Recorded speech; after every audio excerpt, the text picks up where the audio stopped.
So the annual Africa Travel Indaba has kicked off in Durban with over 4,000 delegates attending. South African Tourism's acting CEO Nomasonto Ndlovu has been leading the team, which will showcase the country's business potential to domestic and international investors. The entity's acting chief convention bureau officer, Zinhle Zama, joins us tonight from Durban. I believe, Zinhle, very good evening to you.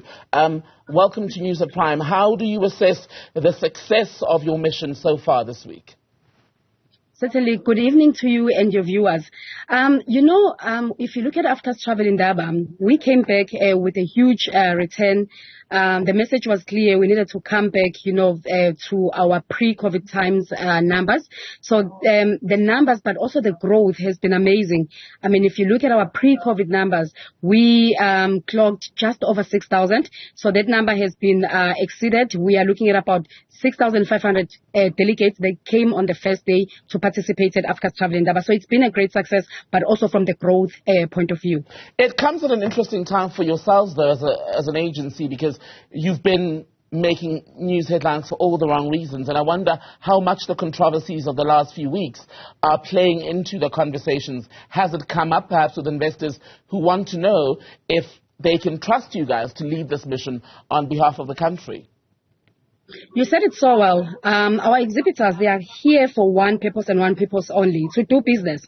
So what South African tourism has done was to create a platform which is conducive for that. I mean, if you look at our numbers, we have 1,000 exhibitors, and these exhibitors, they come from across the region. So this is a Pan-African show that really caters for the rest of Africa.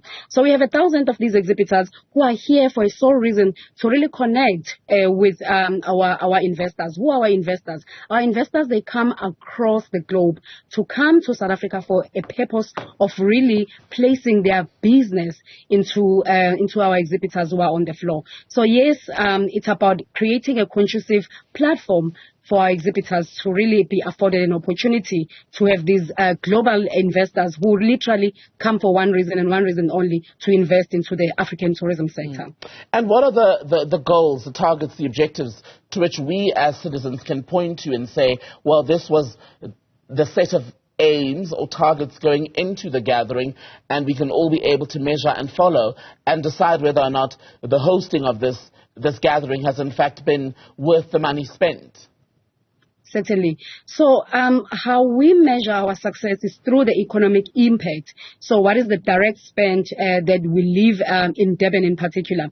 So we, in 2020, which was actually 2022, we had anticipated about 120 million direct spend into the city, which is Durban, but also it's around employment. So what we have forecasted is that for this year, we will have just over 130 million, which will be a direct investment into the city, but also sustainable jobs, which looks at about 250. So these are the jobs that will not be created if it wasn't for Africa Travel Indaba. So it's through the economic impact, what we live, in the city, but also the jobs that get created as a result of hosting of this event. And you also have challenges that are beyond your control as a tourism authority, don't you?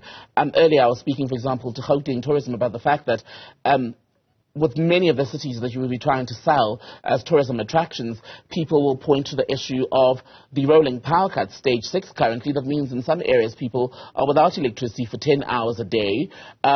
You've also got the issue of infrastructure that is decaying, issues around crime concerns in South Africa. How then do we take all of that and convince someone to leave their country or whatever place that is relatively safer to come visit us and spend money? Okay. So, if you look at such issues that you've just outlined, these are global issues. So what is important is that such events, they actually create a platform for us to talk, but also share our own narrative. But what it also does is that it allows us an opportunity to really discuss and deliberate such issues, with the sole reason of really deriving solutions. So when you come to Africa Travel Indaba, it happened our first day, which was yesterday. This is our bond day. We call it a bond day because it's a networking opportunity. So we gather where we get thought leaders, but also people who are experts in the sector to come and really talk about challenges that affect tourism. So we partner with government at large also to really share our challenges with an aim of finding solutions. So with that said, I mean, we've worked quite closely with the government where there are incentives that have been placed in order to really alleviate a pressure, particularly when you talk of load shedding. There's a program that has been put in place that assists all the products that are looking for green and more effective ways of finding energy. So they are given a fund that assists them in terms of going green, but also ensuring that there's sustainability in how they do their businesses. We need to start somewhere, that's for sure.